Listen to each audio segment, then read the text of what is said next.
Good afternoon. My name is Timothy Hampton. I'm a professor of comparative literature and French at UC Berkeley and the director of the Doreen B. Townsend Center for the Humanities. It's a pleasure to welcome you to today's lecture, which is the first of several events over the coming 3 days to celebrate the visit of today's speaker, Avenali Professor Joseph Leo Koerner of Harvard University. Before I turn to introduce today's speaker, I'd like to make an announcement and offer a couple of acknowledgments, and then say a few words about the Avenali Professorship. First, the announcement. As I noted, this is the first of several events. Tomorrow afternoon at 1 o'clock in the Jabal Room of the Townsend Humanities Center, which is in 220 Stevens Hall, which is right over there near the Campanile. In fact, the Campanile was built to indicate the Townsend Humanities Center. So you can go there, and at 1 o'clock there will be a symposium on Joseph's work and on the theme of art in a state of siege, featuring Professor Jane Taylor of the University of West Cape in South Africa and Leeds University, along with James Porter of the Rhetoric Department and Whitney Davis of the History of Art Department, in conversation with Joseph Koerner. So that's at 1 o'clock tomorrow. And then on Saturday at 4 o'clock, Professor Koerner's recently released film, The Burning Child, will be screened at the Pacific Film Archive down there at the corner of Oxford and Center Streets. And there will be a Q&A with Professor Koerner after the screening, moderated by Professor Winnie Wong of the Rhetoric Department. So those are the announcements, so be there. Be square, as my daughter says. Second, I want to acknowledge and thank my predecessor as director of the Townsend Center, Professor Alan Tansman, for having set in motion the invitation to Joseph Koerner to visit Berkeley. And I want to offer thanks to Rebecca Egger, Colleen Barroso, and the entire staff at the Townsend Center for their expert help and guidance in setting up the visit. This goes on. We're gathered here thanks to the generosity of the Avenali Endowment, and I want to say a word about this wonderful award. Established in 1987, the Avenali Chair in the Humanities allows a distinguished figure in arts and humanities to come to Berkeley annually for a major lecture, panel discussions, and meetings with students and faculty. Past Avenali lecturers include the South African artist William Kentridge, the dance critic Joan Acosella, the author Michael Pollan, and the photographer Sebastião Salgado. The Avenali Chair in the Humanities is made possible through the generous gift of Peter and John Avenali. Peter Avenali earned a bachelor's degree in English from Berkeley in 1939, and then for more than 40 years he worked with the investment consulting firm of Dodge & Cox. He was a significant donor to a variety of campus organizations, including the Lawrence Hall of Science, the Chancellor's Fellowship, and he served on the advisory committee of the Berkeley Foundation. Joan Avenali is a graduate of Sarah Lawrence College. She served for 4 years in the Navy during World War II, then raised 3 children, and has been active in numerous civic and charitable organizations in the San Francisco Bay Area. The campus and the Townsend Center are deeply grateful for their generosity. So now about today's event. Our guest today, Joseph Leo Koerner, is Victor S. Thomas Professor of History of Art and Architecture and a senior fellow in the Society of Fellows at Harvard University. A 1980 graduate of Yale University, he earned his MA and PhD in History of Art from UC Berkeley. The recipient of many honors and awards for his scholarship, he's a member of the American Philosophical Society and of the American Academy of Arts and Sciences. He has been honored with grants and professorships at the Wissenschaftskolleg in Berlin, at All Souls College, Oxford, the Kunsthistorisches Institute in Florence, Clare College, Cambridge, and the Courtauld Institute in London, among many others. Koerner's work has been instrumental in shaping and reshaping discourse in the history of art, as well as in the humanities more generally, through a deep and thoughtful engagement with the theory and practice of image making that emerged in Northern Europe in the 16th century. That is, he has taken the challenges that the Protestant Reformation posed to the visual arts and discourses of iconography and allegory as a point of departure to rethink the relationship between theory and practice in art across the Northern Renaissance and beyond. In a series of influential books, articles, and exhibitions covering artists ranging from Albrecht Dürer through Caspar David Friedrich to Paul Klee, Max Beckmann, and up to William Kentridge. Joseph has a very interesting trick of writing books that win major awards. I'm hoping to pick up on how he does that while he's here. But I can say that his books include The Moment of Self-Portraiture in German Renaissance Art from 1993, which won the Wittenborn Award in Art Criticism, Caspar David Friedrich and the Subject of Landscape, which won the Mitchell Prize for the History of Art, The Reformation of the Image from 2004, which won the Ace Mercer's Book Award, and Bosch and Bruegel from 2016, which won the American Publishers Prose Award for Art and Art Criticism. So you get the idea. In addition to his scholarship, he's made distinguished contributions to the intersection of art history and televised media, having contributed to a number of BBC productions on art history, culminating in the three-part series on the Northern Renaissance, which he wrote, produced, and presented, and which was first broadcast on BBC4 in 2006. His lecture today is titled Art in a State of Siege, Bosch in Retrospect, so please join me in welcoming Joseph Koerner back to Berkeley.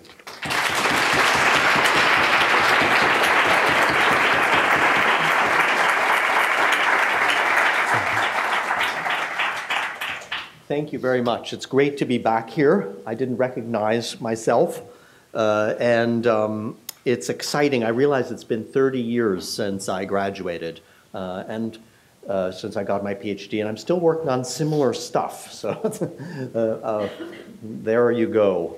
Anyway, thank you for the great opportunity for these 3 days. The signs of war lingered on even in the ivory tower. At Harvard, where I teach, returning GIs doubled the incoming class, forcing the college to turn its gymnasia into dorms. Speaking at Harvard's commencement that year, Secretary of State George Marshall warned of the great challenges ahead. Quote, "I need not tell you that the world situation is very serious," end quote. Marshall pressed America to help rebuild Europe, a proposal that would come to be called the Marshall Plan. In 1947, Harvard also resumed holding the Norton Lectures, the university's most prestigious venue. These had been suspended during the war.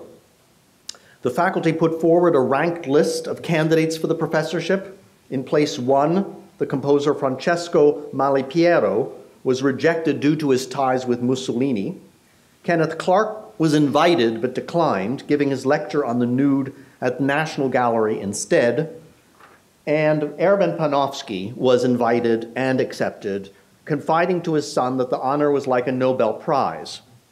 Established in 1925, the Norton Lectures were intended to treat, quote, poetry in the widest sense. Poetry meant poiesis, defined by Aristotle as the bringing forth of something new. By 1947, Panofsky was already a towering figure in art history.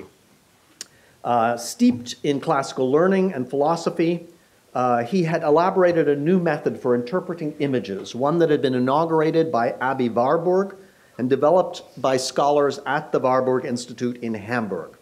In 1933, the Nazi government forced Panofsky to flee Germany while Warburg's library and staff escaped to London. The Norton Lectures gave Panofsky the chance to present to a general audience this method, sometimes called iconology. For his topic, he chose what must have seemed a bit obtuse, the origins and development of early Netherlandish painting. But Panofsky trusted he could excite interest treating works like this, Jan van Eyck's portrayal of the picture's patron in dialogue with the Virgin and Child, here from a lantern slide circa 1947, that's when I was here at Berkeley, and here in color. Panofsky tried to explain such a remarkable poiesis, this way of making that caused a painted panel to resemble a little slice of the world. Panofsky puzzled over one effect of such a creation.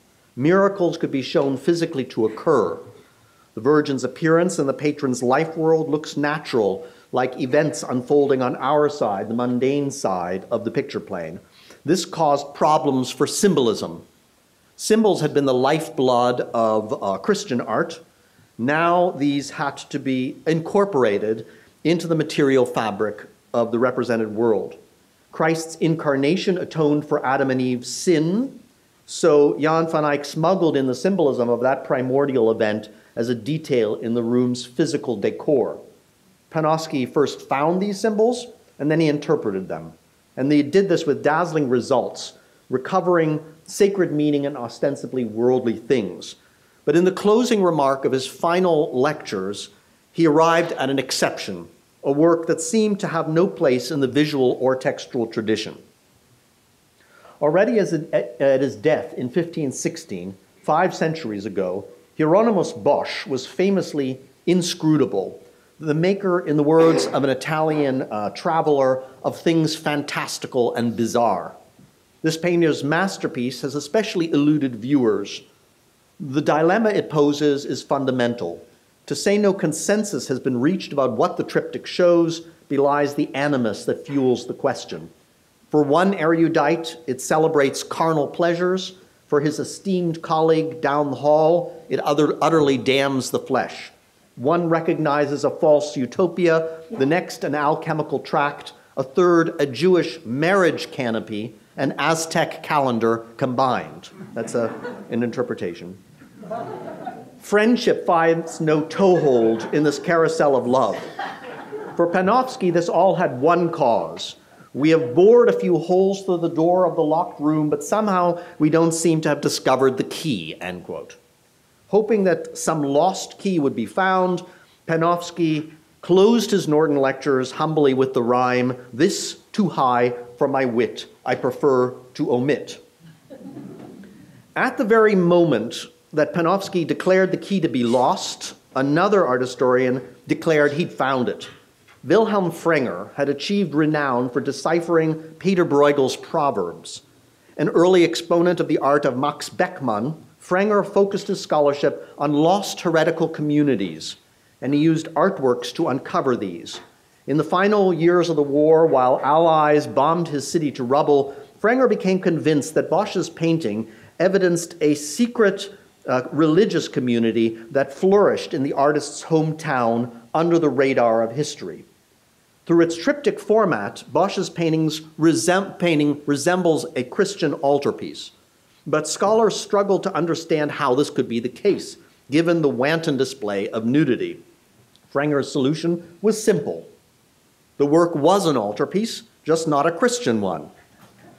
Instead, it was the cult object of a sect of Adamites who held their orgies right there on the ground before it. Here an 18th century fantasy of Adamites, and here Fraenger's fantasy of how the picture might have stood, enticing initiates to group sex for the purpose of returning by way of lawlessness, of anomie, to the original innocence of paradise. It's unnecessary to rehearse Fraenger's argument because the secret sect he claims to have unearthed never existed. Suffice it to say, his analysis unfolds with the dizzy circularity of Bosch's counterclockwise parade. Persecuted, the argument goes, the Adamites communicated among themselves cryptically, using images instead of words. Bosch's painting is the sole surviving evidence of their heresy. It alone reveals Adamitic practices and beliefs. So then Fraenger deciphers the triptych itself, bit by bit, via the practices and beliefs evident only in the painting. What remains useful about this vicious circle, though, is its point of origin.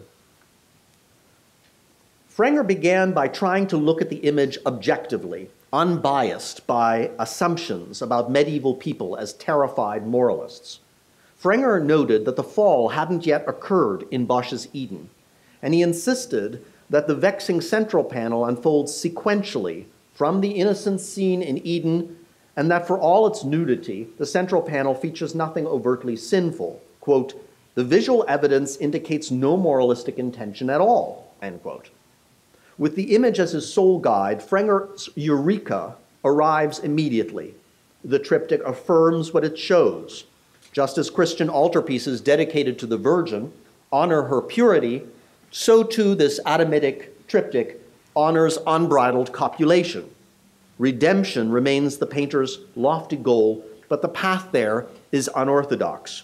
The central panel shows what might have been had our first parents not sinned, and it does this in the guise of a, quote, chiliastic state, when humanity, after expiating its fall, is allowed to return to paradise, to the peaceable well-being of all creation, end quote. Redemption through sex, liberation from the law, return to paradise, and restoration of perpetual peace. All this, concludes Fraenger, stares one in the face. Fraenger published his solution in a book called Das Tausendjährige Reich. His publishers balked at the title because, in their words, this Nazi catchphrase could easily lead to errors. Also unsettling for a German to do, in 1947, Fraenger proposed that the painting's secret mastermind was a Jew, probably an antinomian Jew, perhaps a backsliding Christian convert who commissioned the work from Bosch. It turns out that Fraenger arrived at this theory sometime around February 1944, and he first tested it in a manuscript form on one person and one person alone. And that person was Carl Schmitt. And in 1947, when Fraenger's book was published, Schmitt sat in prison in Nuremberg awaiting possible prosecution for war crimes. He had been Germany's most brilliant and controversial jurist, the inventor, among other things, of the idea that politics ultimately rests on the distinction between friends and enemies. Ordinarily, politics play out in a legal order through debate and elections. Schmitt, however, argued that the legal order originates from and is sustained by something other, the life and death struggle with an enemy. Law comes into being primordially not through legislation, but in what Schmitt calls the Ausnahmezustand, the state of exception. It arises from a decision made about the enemy in extreme conditions, when under dire threat, the rule of law is suspended. Whoever decides on the state of exception is sovereign. And the famous quote of Schmitt is, "Sovereign is he who decides on the exception." Sovereignty stands in an analogy to the omnipotent creator God, and this had been explicit until the French Revolution. But the principle survived in constitutional democracies in clauses granting emergency powers after catastrophes and during war. In the wake of 9/11, Schmitt's writings on the friend-enemy distinction and states of exception have made him perhaps the most argued about German thinker of the last century, the facts of his despicable political engagements notwithstanding. In 1933, Schmitt argued the legality of Hitler's seizure of power and strove to become the legal Führer of the Führer. This didn't happen. Hitler cared little for law. Schmitt's enemies in the Nazi regime denounced him in 1936, therefore. After the war, Schmitt was taken into US custody in Berlin and then in Nuremberg. In oral interrogations and written responses, he defended himself against the charge of having helped mastermind war crimes and crimes against humanity. Schmitt's defense: he didn't make the law, he only diagnosed it. But certain questions related to guilt or shame were harder to evade. The most disturbing of these was posted by a German philosopher, formerly a friend, now a penitent witness for the prosecution. The question asked, "Who are you?" To which Schmitt gave a torturous answer, penned in prison and published in 1950 under the title The Wisdom of the Cell.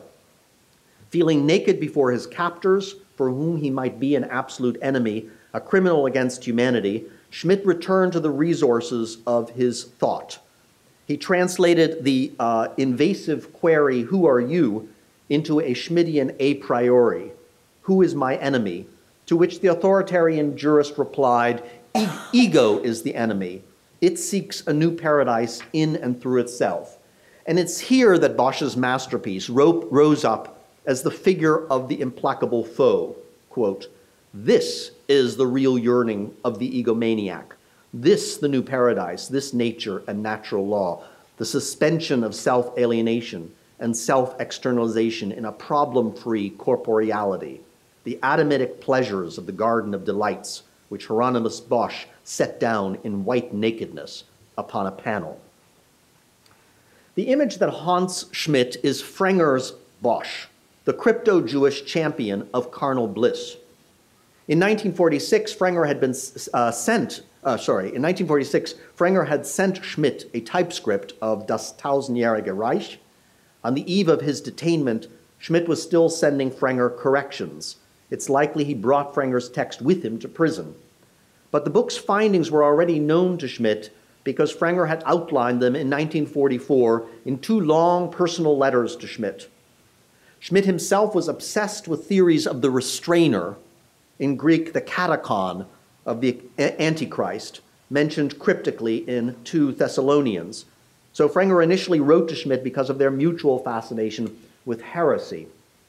Fraenger also felt indebted to Schmitt, having enlisted one of the jurist's doctoral students to troll the Dutch archives for Jews in Bosch's milieu. The timing is bizarre. Beginning in 1942, the Nazi occupiers deported some 100,000 Jews from the Netherlands. Only about 5,000 would escape extermination. Fraenger admitted to Schmitt that the search for Bosch's Jewish patron was uncomfortable, unbequem. But he assured the fervently anti-Semitic jurist that this sleuthing would bring useful results. Fraenger, actually, it was probably understood as what in German was called Feindforschung, the study of enemies. Fraenger even asked Schmitt to be his eyes for him when, in 1944, the jurist was able to visit the Prado in Franco's Spain and report on what Fraenger termed the Konzentrationspunkt in Bosch's painting. I'll return later to Schmitt's struggle with Bosch, but let me sum up the divergent viewpoints on Bosch obtaining in 1947. For Panofsky, the evidence was missing, and Bosch was better left untouched. For Fraenger, the image was the evidence, and what it showed was a utopia of love and peace. For Schmitt, too, the image was the evidence, but what it manifested was the enemy, Schmitt's own enemy, who, promising universal peace through a new decentralized global order, threatened Christian Europe from within. It was a contemporary artist deeply engaged with the evidence of images who gave me the title for my lecture this afternoon.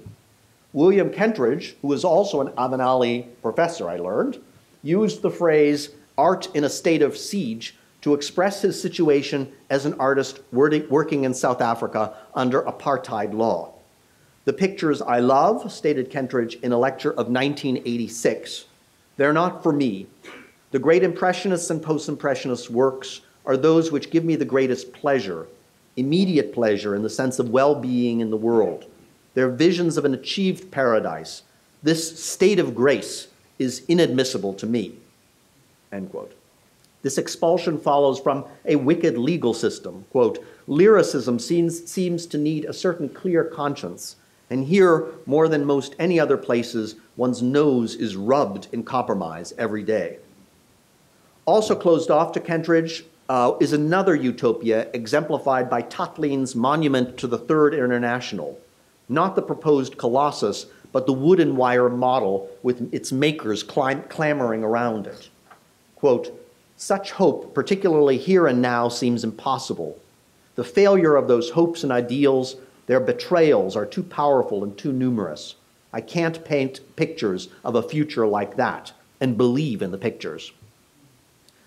So Kentridge takes solace in a work by Max Beckmann, painted in exile.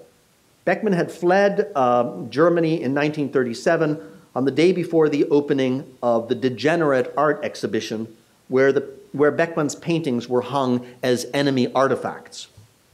For Kentridge, Beckmann's canvas is a, quote, beacon for endangered souls. It accepts the existence of a compromised society and yet doesn't rule out all meaning or value, nor pretend these compromises should be ignored. It marks a spot where optimism is kept in check and nihilism is kept at bay. Hitler seized power in 1933 through a decree suspending personal liberties. He did this by invoking a notorious article in the Weimar Constitution sanctioning emergency measures in extreme conditions. Carl Schmitt had been the authority on this provision. In the 1920s, he had written books and articles on it, and in 1933, it was he who asserted the legality of the Nazi takeover based on it. Hitler's decree was never repealed, making the Third Reich a 12-year-long state of exception. This legal standstill allowed for the physical elimination not just of political adversaries, but of an entire category of citizens. When Kentridge announced that his art was in a state of siege, South Africa stood officially in a state of emergency. Declared in 1985, the decree was annually renewed until 1989. During these years, thousands died at the hands of security forces, state-sponsored assassins, and violence among opposition groups. The legal basis for this emergency state was the Public Safety Act of 1953. Over and above these decrees was the pathological legality of apartheid, in which the white minority government overruled decisions made by the courts and retroactively passed laws supporting its racialist rulings. Kentridge's father was the country's leading defense lawyer in political trials of activists. A legendary barrister also in the UK, Sir Sidney Kentridge, defended Nelson Mandela in the treason trial and argued on behalf of the victims of the Sharpeville massacre that had been shot in the back running away from the police. In 1985, he represented the family of Stephen Biko at the inquest about his death in custody. Throughout his life, therefore, William Kentridge witnessed firsthand through his father both the power and the impotence of legal evidence and legal argument. The state of siege to which Kentridge refers is, in an important sense, a figure of speech. Real sieges, of course, are military operations in which a building or a town is surrounded, cutting off supplies to force surrender. In South Africa, however, there wasn't an inside threatened from outside. The state of siege was rather an internal conflict treated as if it were an external threat. The legal term itself was coined in 1791 by the French Revolutionary National Convention. Later, under Napoleon, the state of siege articulated the doctrine that the emperor could declare such a state whether or not a locality was actually besieged by an enemy force. It was declared explicitly to be a quote-unquote fictive state, distinguished from the state of peace and the state of war. In Kentridge, siege names the liminal state artists objectively were in under apartheid, whether they supported or opposed the regime, but siege also names the violence to which persons are potentially abandoned within such a state. To acknowledge that state, as Kentridge tries to do, is to recognize its violence, because the tendency is urbanely to normalize the exception. The state of exception is not so much the subject of Kentridge's art as it is its starting point and arena. Kentridge writes, the work itself is so many excursions around this position. Stories stop where they should continue, gaps are left for the viewer to bridge, one is captivated by trying to reduce to sense a riddle which has no answer, of joining in the play which the artist has offered, and in so doing, accepting his or her terms. The election of Donald Trump in 2016 happened to coincide with the 500th anniversary of Bosch's death. In Bosch's art, the state of siege isn't merely a theme, it's the very matrix of his imagery, with all its games and gaps. And this makes him newly relevant with a president who, having shattered the norms of his office, advances on our laws. Bosch portrays every man pursued by present dangers, rushing blindly towards catastrophe. Here he glances back to murderers and snarling dogs, oblivious to the cracked footbridge ahead and the gallows above his head.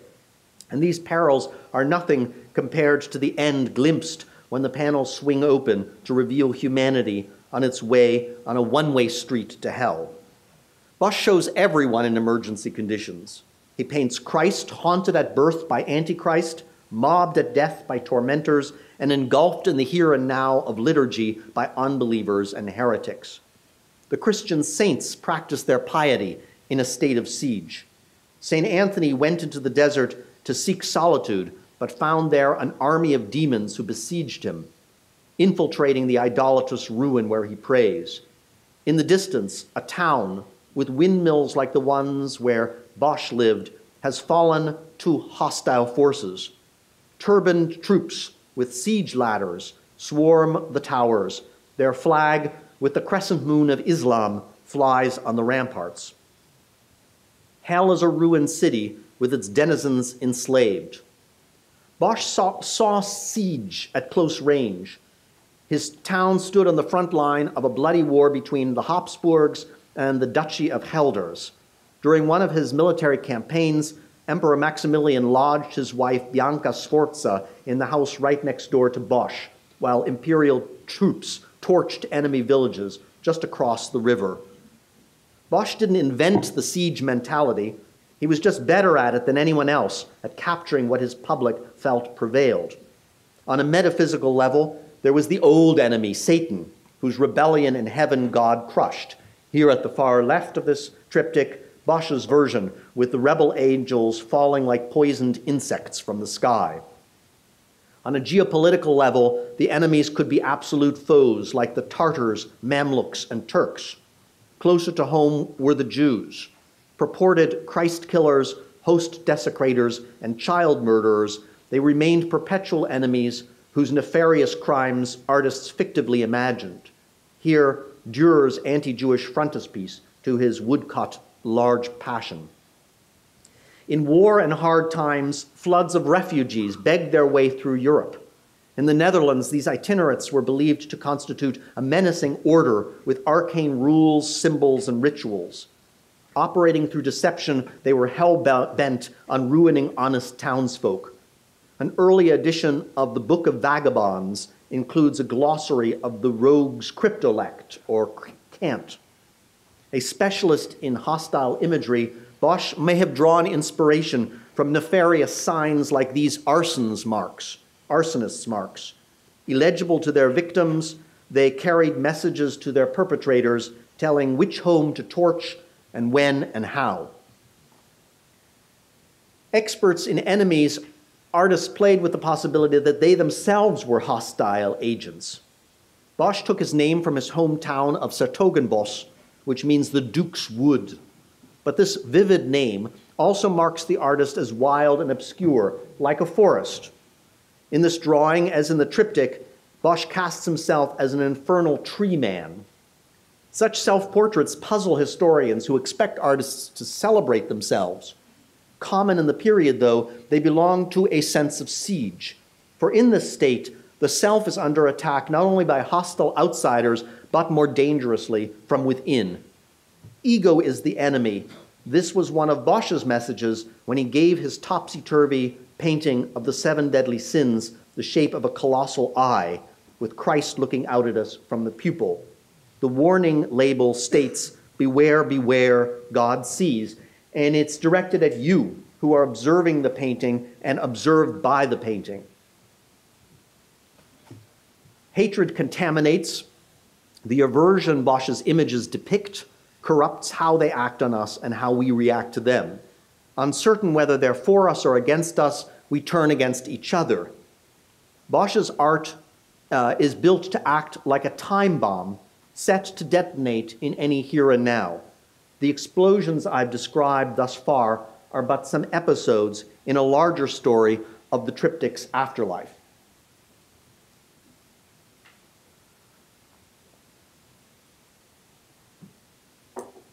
This story begins with the work's earliest surviving description. Antonio de Beatus was a secretary in the entourage of Cardinal Luigi of Aragon. In his diary of a diplomatic tour through Europe, he reports how in 1517, in the palace of the Counts of Nassau in Brussels, he beheld, quote, some painted panels of bizarre themes. Without naming their maker, he writes that they feature things so pleasing and so fantastic that they could not properly be described in any way to those who do not know them. The triptych's owner, Count Hendrik III, would have known who painted them because he, or perhaps his uncle, the childless, syphilitic Count Engelbert II, commissioned the work directly from Bosch. The triptych's noble owner would also have had a title for it. De Beatus wasn't an especially learned man, yet he records erudite titles for other pictures in the palace, assisted by his host. He knew that this picture, or one like it, depicted Hercules and Deianira, but with Bosch's panel, no title was forthcoming.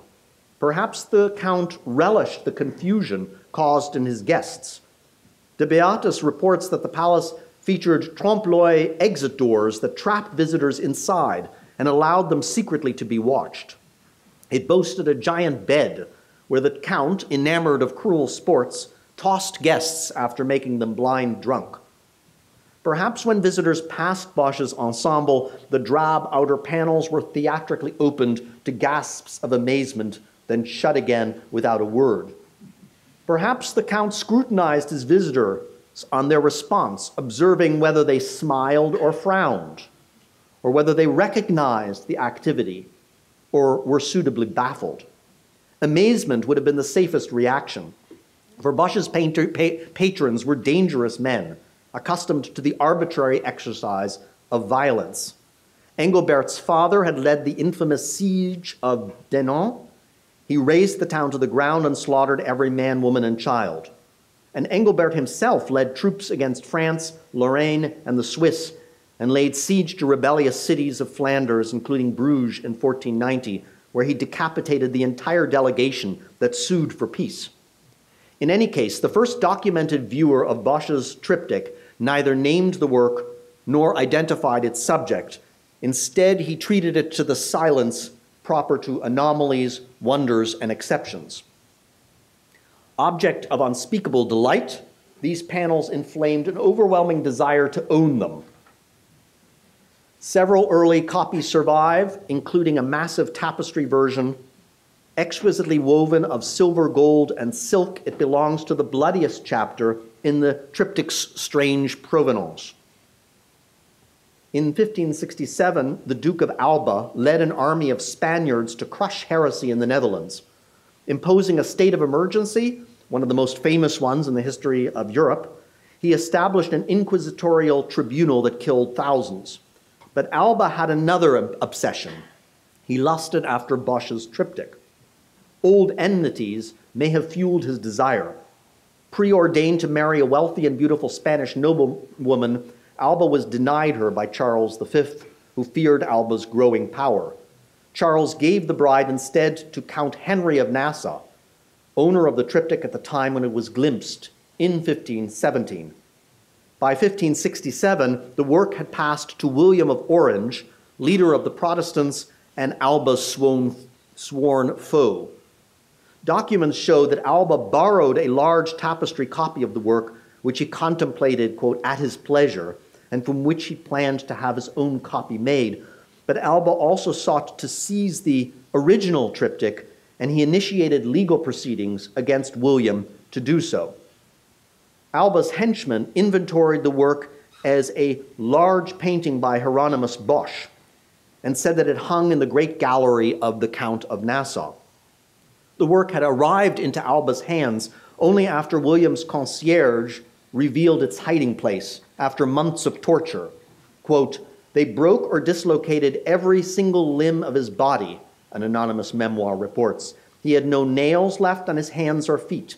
He was no longer able to move and couldn't even lift his hands to his mouth to eat, so that he had to forage for his food with his teeth as best as he could," end quote. Meanwhile, Northern Europe was plunged into a war lasting 80 years, which permanently divided the Low Countries into a Catholic South and a Protestant North. But the initial spark of that great conflagration was arguably Bosch's painting. For the first instance, Alba declared the state of emergency in the Netherlands in order to seize Bosch's triptych. Brought back to Spain, the painting passed to Philip II. Philip was the most determined of all Bosch collectors. Spain's unmatched holdings of the painter are his doing. Ruler of an empire that spanned the globe, Philip performed his devotions in a special room in the Escorial, flanked on one side by an opening to the altar of the great basilica, and on the other side by a window to the world. And in between, the vistas to church and to state, and always facing him in prayer, hung Bosch's circular eye of God, with the 7 deadly sins running topsy-turvy around it. This all-seeing painting allowed Philip, the wrathful defender of faith against heresy, to see eye to eye with an angry deity. The triptych arrived at the Escorial in 1593 attributed to Hieronymo Bosco and described as, quote, an oil painting on panel with two wings depicting the variety of the world signified by diverse disparities, end quote. Variety was the cardinal virtue of the princely cabinets of wonder where the panels hung. The triptych thus formed a collection within the royal collection, instancing the very variety it displayed. Wonder cabinets exemplified variety chiefly through marvelous and monstrous anomalies of nature and art. Accumulating sense antiquity in great lists, wonders also multiplied through artistic experiments and global exploration. They escaped all categories except one. Although they derived from nature's copiousness, they were themselves counternatural, since they violated the bedrock order of nameable species. The Christian tradition linked variety to vanity.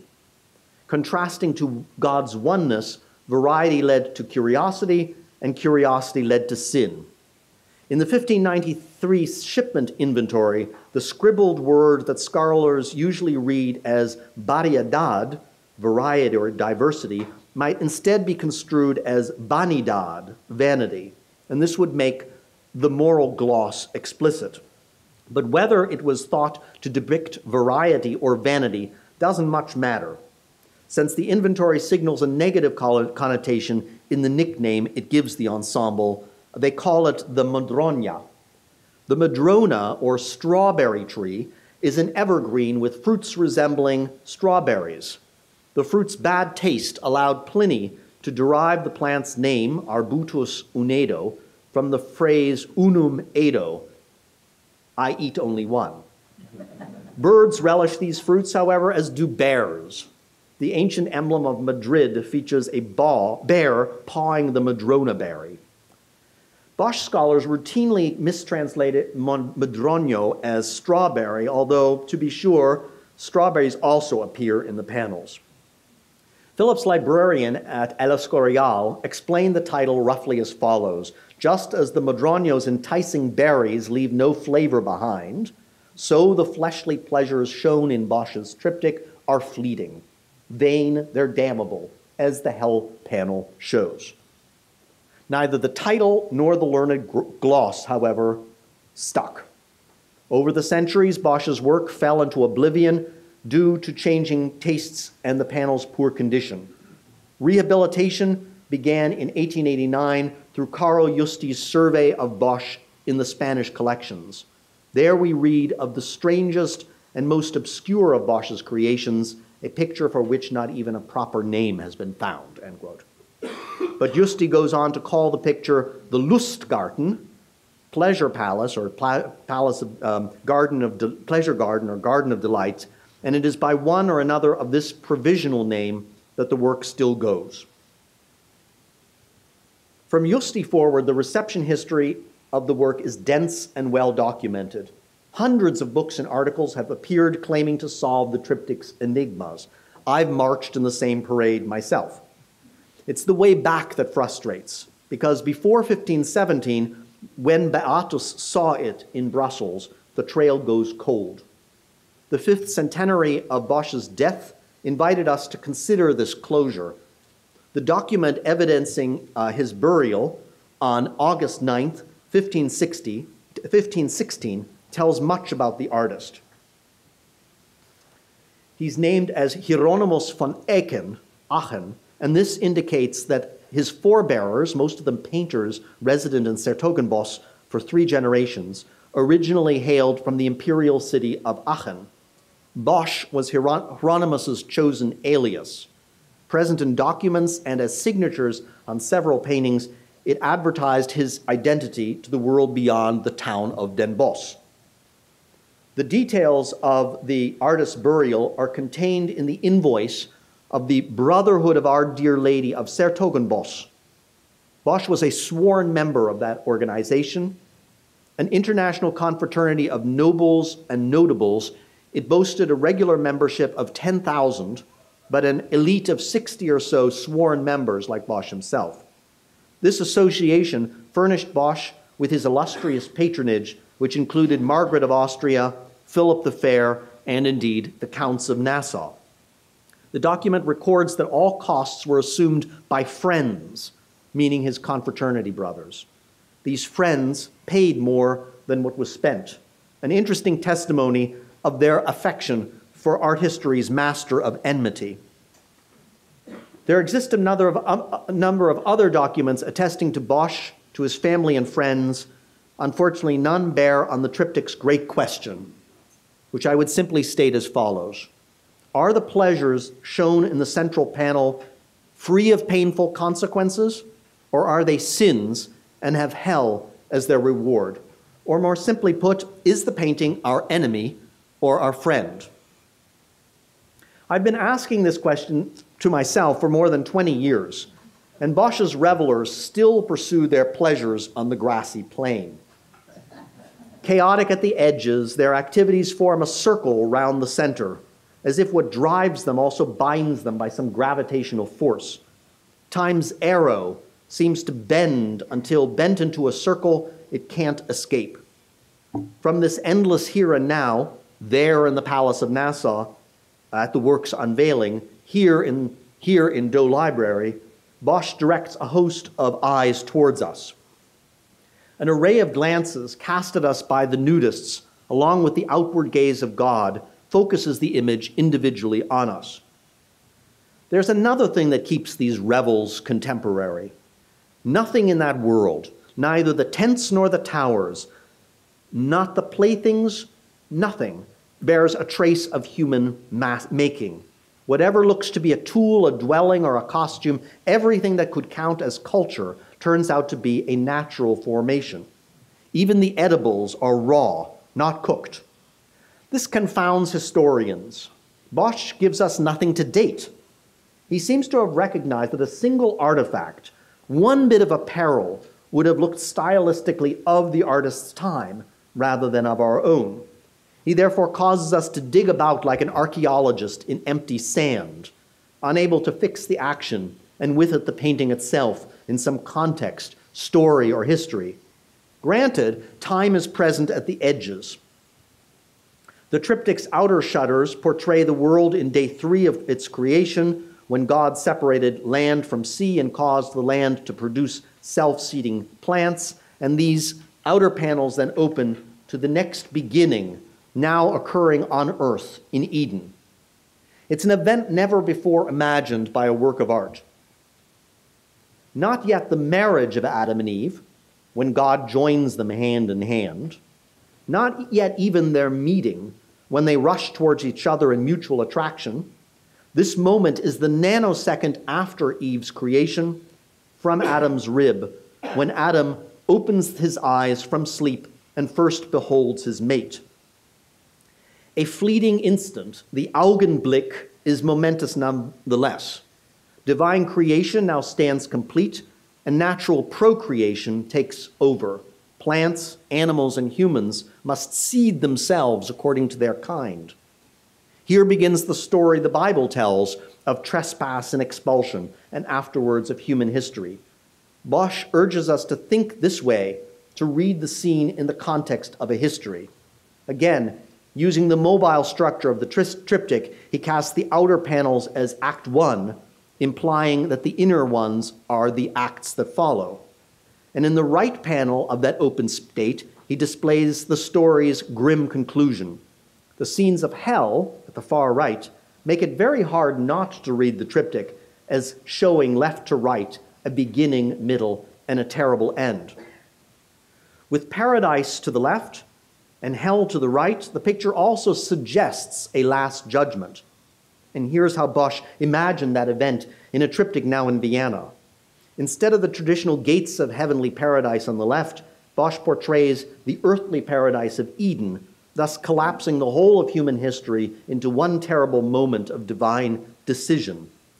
Judgment is upon us, the image tells us, with the fall of Adam and Eve having occurred, and the door to salvation microscopic in the sky above judgment. One really needs to go up with a magnifying glass to see the last of the saved. Our chances look pretty grim. In the Garden of Delights, as if in some cosmic suspension of the law, God doesn't sit in judgment over the human, and Adam and Eve's trespass hasn't occurred. So what happens in Eden? Adam looks fixedly at Eve, and shamelessly, for as it says in the Bible, before the fall they were both naked and were not ashamed. Mesmerized looking is the only human action in Bosch's scene, save perhaps the blood involuntarily flushing Adam's cheeks. But what does looking achieve? To glimpse the revolution now occurring, Bosch invites us to follow the vector of that gaze. The men rotating around the pool of women act out the desire that began with Adam's regard. This sightline passes through Eve's downcast eyes to what looks to be Eve again, now grabbed by the wrist.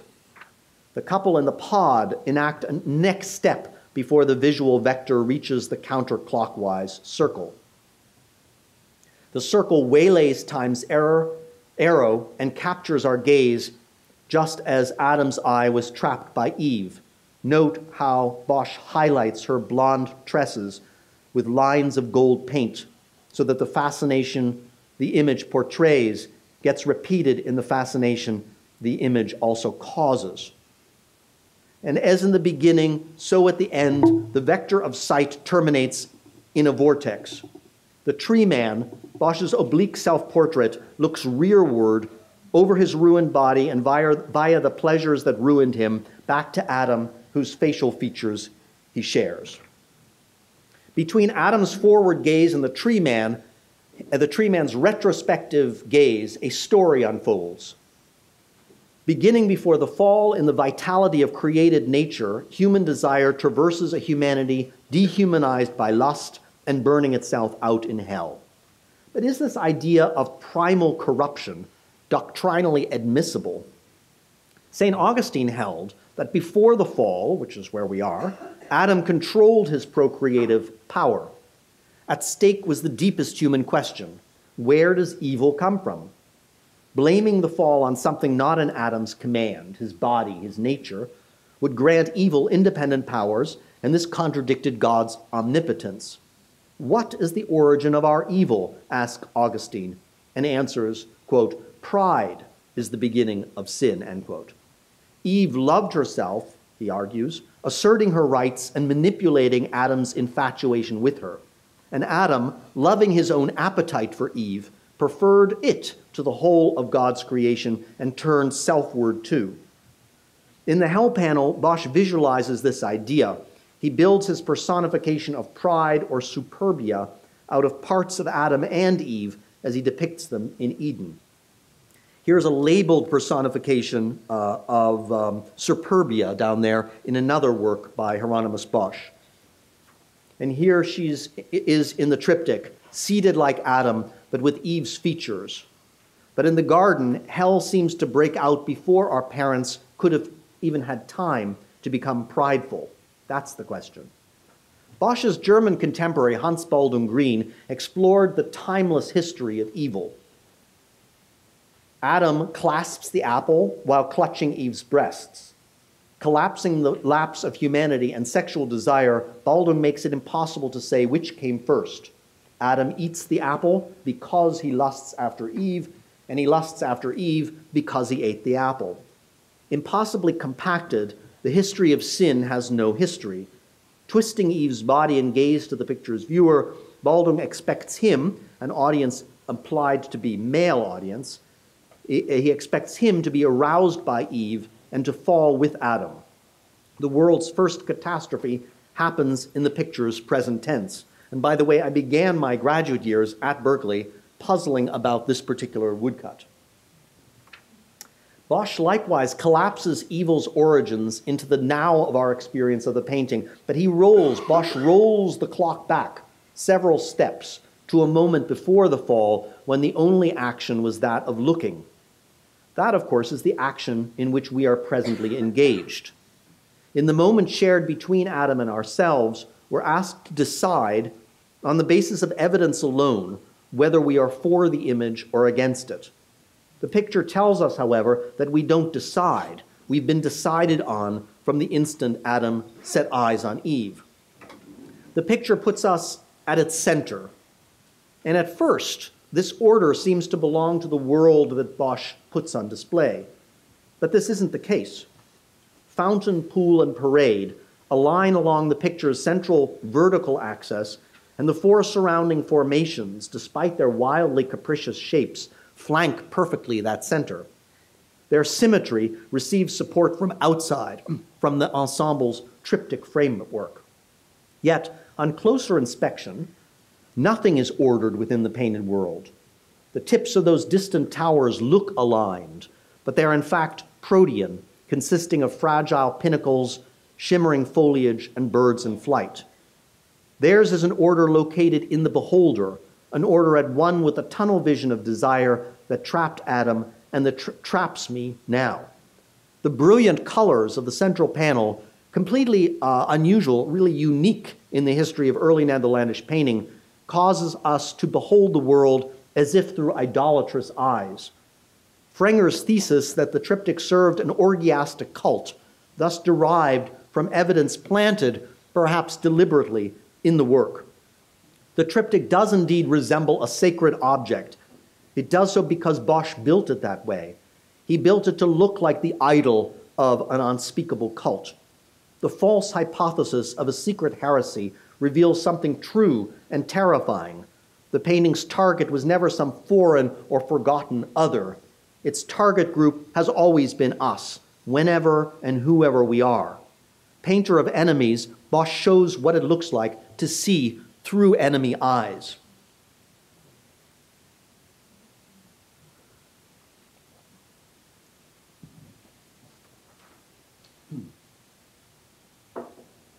Bosch's tableau could hardly be more visually conspicuous.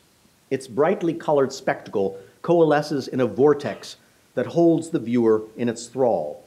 One can spot the triptych in the Prado from far away, thanks to the crowds it draws. As if the erotic energies of the revelers converts directly into our visual hunger, one that now, 5 centuries on, shows no sign of abating. Despite its powerful, sensible presence, though, this image has also proved uniquely hard to grasp. The garden's denizens cavort in a world without culture or history, and this causes special trouble for us historians of art, who, as Panofsky once stated, treat their object primarily as a record left by man. Evidence is not only lacking for this painting, even when it is produced, the evidence never seems to stick.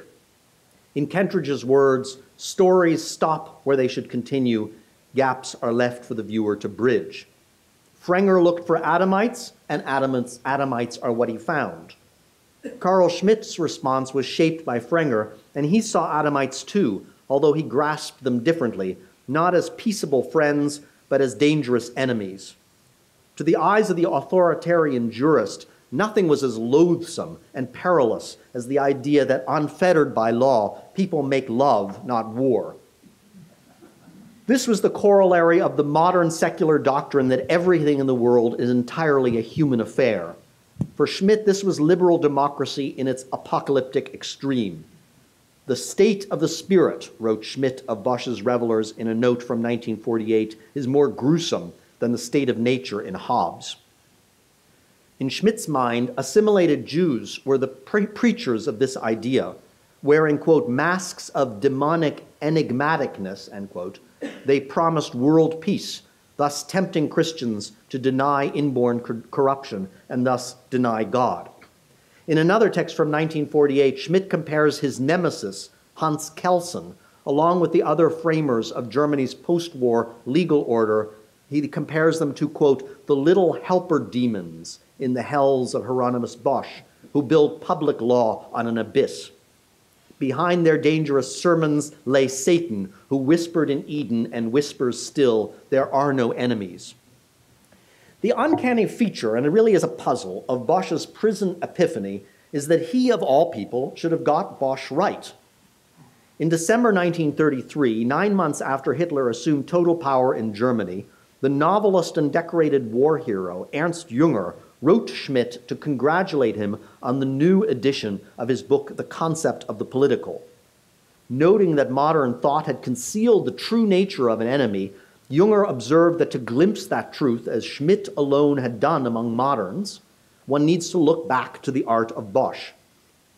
There, enmity stands inscribed in the very order of things, in the absolute division of evil creatures from good ones, and in the cosmic battle on which that division rests. Quote, the strangeness of Bosch's pictures, writes Junger, derives from the fact that the friend-enemy distinction has become strange to us, end quote.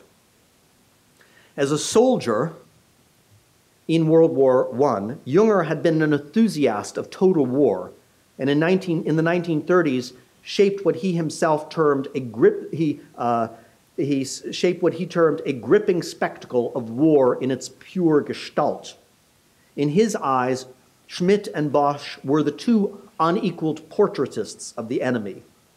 Why, instead of accepting Fraenger's analysis, though, did Schmitt not correct it, recognizing its vision of enemy to be enclosed in a punitive framework? Why, in other words, did Schmitt failed to see his own perspective reflected in this tableau? Schmitt insisted that the enemy is a concrete adversary intending to negate his opponent's way of life. True, the enemy is a performative category rather than an objective one, in that no third party observing the conflict from outside can properly grasp the enemy. Quote, only the actual participants can correctly know, understand, and decide the concrete situation and settle the extreme case in conflict, end quote. The enemy is self-evident, but only to the combatants. Yet haunted by Bosch in his cell in Nuremberg, Schmitt's certitude falters. Pacing his theories like walls of a cave, he asks and re-asks himself, who is my enemy? Two lines of poetry come to mind. A sentence by the poet Theodor Deubler. In 1916, Schmitt had written a monograph on Deubler, and it was through Deubler that Schmitt and Fraenger became friends. Echoing throughout Schmidt's later writing, this gnomic sentence allows the crown jurist to return to himself. Der Feind ist unsere eigene Frage als Gestalt, und wird uns, wir ihn, zum selben Ende hetzen. Our own question. This was the Nuremberg interrogator's "Who are you?" And here it becomes the enemy, and this makes the enemy intimate, like a friend or a brother. The other is my brother, writes Schmitt. Bosch drew this intimacy forth by placing at the far end of his enemy painting the retrospective face of the self.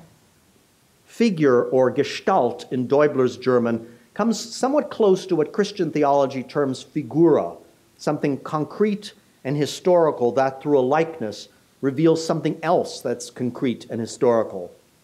Unlike the modern idea of an event as something self-evident and secure, figural understanding sees the event as at once concrete and concealed, a cloaked reality pointing beyond itself to the future battle between God and the devil. In May 1944, Carl Schmitt spent several days in Lisbon in the company of Mircea Eliade, a philosopher of religion and a staunch supporter of Salazar's authoritarian rule in Portugal. Eliade had long conversations with Schmitt about Bosch. From these, Eliade concluded in his diary, quote, The air raids helped the Germans to understand Bosch and to rediscover themselves in him. The air raids helped the Germans to understand Bosch and to rediscover themselves in him. In Nuremberg, Schmitt saw himself in Bosch but misrecognized his painting as his enemy. With Ernst Junger, the recognition was more terrible. Sent to the Caucasian front at the end of 1942, Junger observed firsthand Goebbels' total war.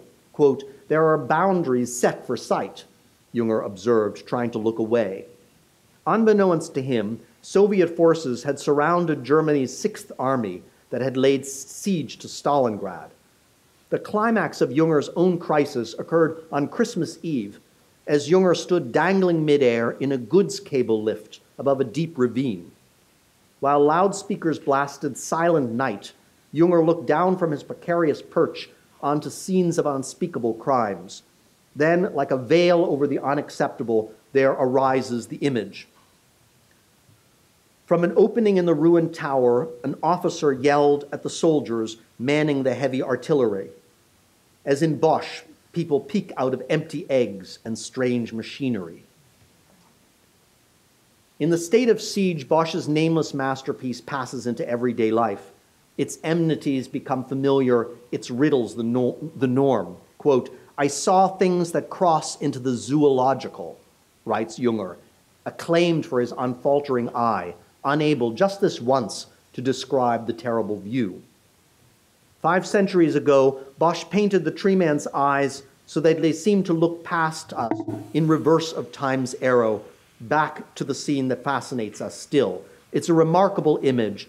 Bosch, in retrospect, turned back upon himself permanently to scrutinize the enigma that has only deepened with time, the dilemma of the human animal, the dilemma of the Anthropocene.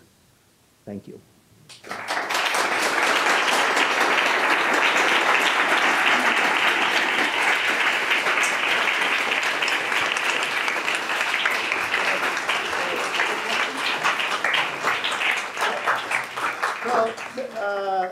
Phenomenal. Since tomorrow we have a whole afternoon symposium dedicated to Joseph's work, and coming out of tonight's talk, he's going to take just a couple of questions, and then we'll break and think about this.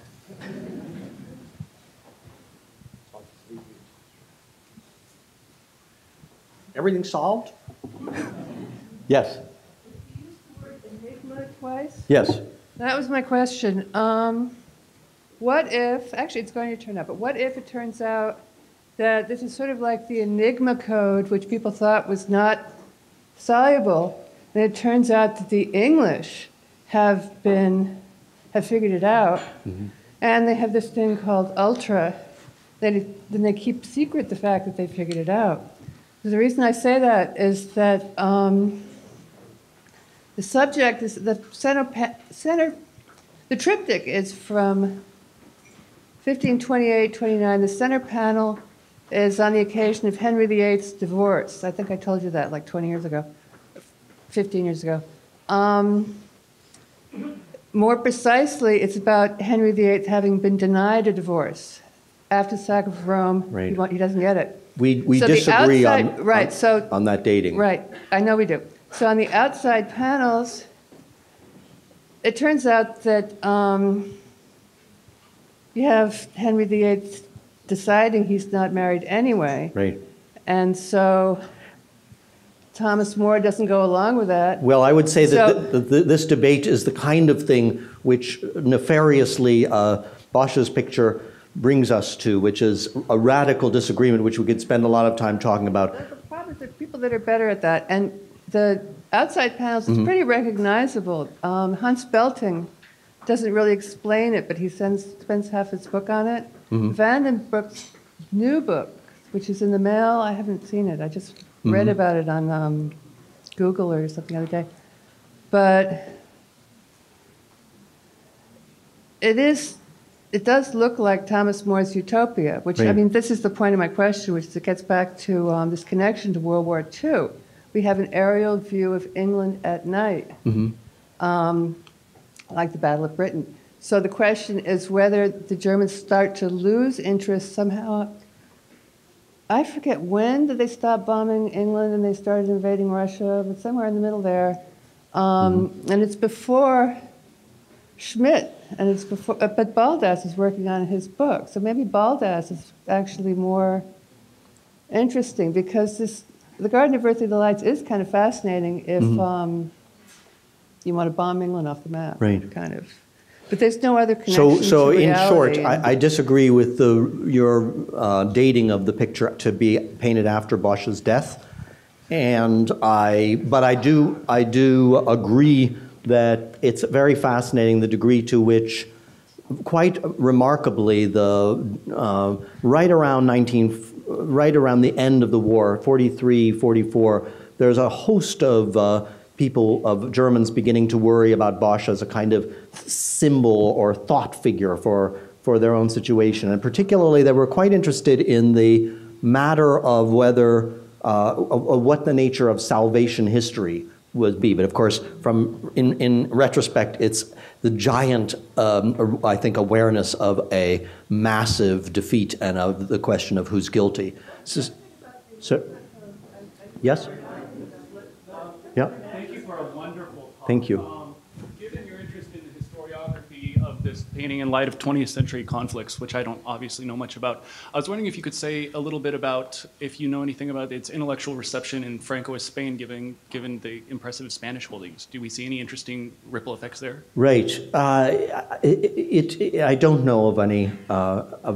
I know that one of the important features of the Bosch reception in the 20th century, the salient thing, which is why, for example, Junger is so interested in it, is because it played a signal role in understanding surrealism as having a long history. And Dali, for example, and Breton used Bosch as a kind of proof that there had been not only a predecessor in that undertaking, but also that there was something about the unconscious that you could delve back into the Middle Ages to find. So at that level, there's a reception, but I don't know of any kind of elaborate apocalyptic reading going on in Franco Spain, but it may well be. Thank you so much. Yeah. Okay. Thank you.